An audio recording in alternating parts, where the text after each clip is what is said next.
प्रस्तुत है श्री महाभारत से पाठ। ये पाठ मैं श्री महाभारत के आस्तिक पर्व के षोडशोध्याय से प्रस्तुत कर रहा हूँ। ध्यान से सुनिएगा, सुंदर प्रसंग है। कद्रु और विनुता को कश्यप जी के वरदान से अभिष्ट पुत्रों की प्राप्ति, ये विषय है। ध्यान से सुनेंगे। तस्य भर्ता वरं प्रादादत्यर्थः पुत्रमीप्सितम् एवमस्थितितं चाह कश्यपं विनुता तदा। विनुता को पतिदेव ने अत्यंत अभिष्ट 2 पुत्रों के होने का वरदान दे दिया। उसमें विनुता ने कश्यप जी से एक वस्तु कर उनके दिए हुए वर को शिरोधार्य किया। यथावत् प्रार्थितं लब्ध्वा वरं तुष्टाभवत् तदा। कृतकृत्या तु विनुता लब्ध्वा वीर्याधिको सुतो। अपनी प्रार्थना के अनुसार ठीक वर पाकर वह बहुत प्रसन्न हुई। कद्रु के पुत्रों से अधिक बलवान और पराक्रमी 2 पुत्रों को होने का वर प्राप्त करके विनुता अपने को कृत्य मानने लगे। कद्रुश्च लब्धा पुत्राणां सहस्रं तुल्यवर्चसां धार्यो प्रयत्नतो गर्भा वित्युक्ता समहातपाः। ते भार्ये वरसंतुष्टे कश्यपो वनमाविशत्। समान तेजस्वी 1000 पुत्र होने का वर पाकर कद्रु भी अपना मनोरथ सिद्ध कर समझने लगी।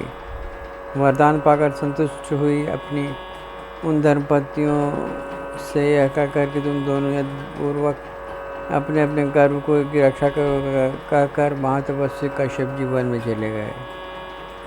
कद्रुवाच कालेन महता कद्रु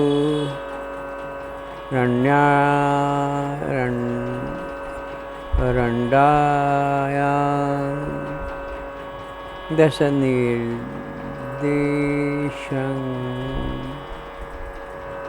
जनयामास्य विप्रेण द्वैचाण्डे विनता तदा। उग्र शिवाजी ने कहा कि इस प्रकार ब्राह्मण दीर्घ काल के लिए दीर्घ काल के पश्चात कद्रु ने 1000 और विनुता ने 2 अंडे दिए।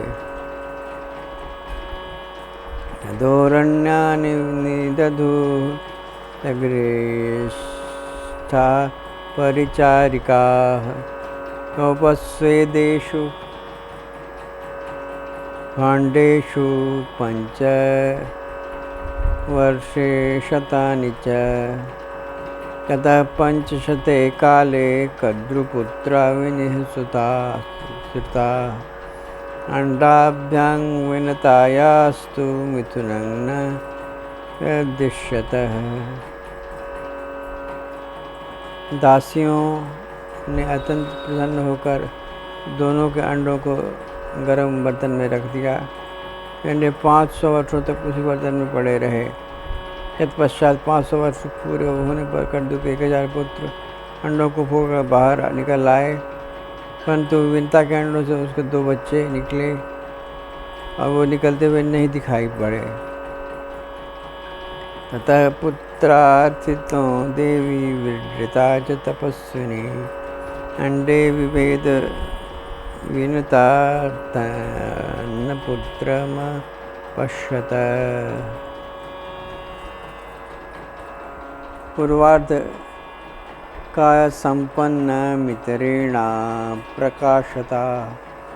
इससे पुत्रार्थिनी और तपस्विनी देवी विनुता सौत के सामने लज्जित हो गई। फिर उसने अपने हाथों से एक अंडा फोड़ डाला। फूटने पर उस अंडे में से विनुता ने अपने पुत्र को देखा। उसके शरीर का ऊपरी भाग पूर्ण रूप से विकसित एवं पुष्ट था, परंतु नीचे का आधा भाग अधूरा रह गया था। सपुत्र क्रोध संरब्ध शापैनामिति श्रुतिः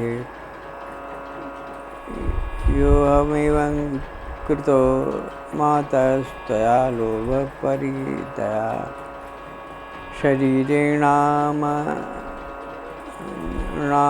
समग्रेण तस्माद्दासी भविष्यसि पंचवर्षशतान्यस्यायया विस्पर्धसे सह।